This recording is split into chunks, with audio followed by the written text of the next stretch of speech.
Kasado na ang panibagong pagdinig ng House Quad Committee sa susunod na linggo. Ang Quadcom, buo rin daw ang suporta sa EJK Task Force ng Department of Justice sa ngalan ng katotohanan at hustisya. Yan ang ulat ni Melales Moras. Buo ang suporta ng House Quad Committee sa binuong task force ng Department of Justice na siyang tututok sa umunoy extrajudicial killings noong administrasyon ni dating Pangulong Rodrigo Duterte. Ayon kay Quadcom Lead Chair Robert Ace Barbers, nakapulong na nila ang task force at lahat ng kanilang maitutulong ibibigay nila rito sa ngalan ng katotohanan at hustisya. Lahat po ng kanilang kailangan dito sa pag-build up ng kaso hanggang doon po sa pag-i-interview o kakaroon ng preliminary investigation sa mga witnesses, they can do that through the Quadcom, and we will actually give them full access dito kasi yun naman po ang nararapat.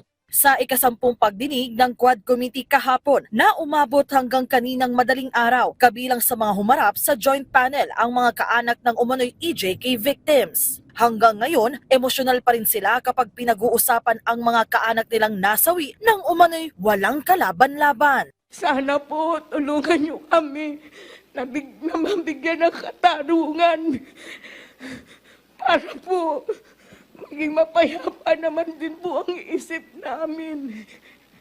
Dahil nung ilibing po yung anak ko, sinabi ko po sa kanila na darating ang araw na mabibigyan din namin sila ng katarungan. Sana po, ito na po yung pagkakataon. Nabusisi rin ang mga usapin ukol sa iligal na droga at humarap din sa unang pagkakataon ang negosyanteng si Rose Nonolin, asawa ng umano'y drug lord na si Alan Lim. Pero sa interpelasyon, binatikos sa mga kongresista si Lin dahil madalas ay hindi siya makasagot ukol sa kanyang asawa. Asawa niyo po yan, siguro po pwede niyong isama dito sa hearing yung husband niyo para once and for all matanong po natin siya. Mr. Chair, pwede ko po dalhin yung invitation. But I can't promise po na sasama po siya sa akin para po sa pagdinig dito.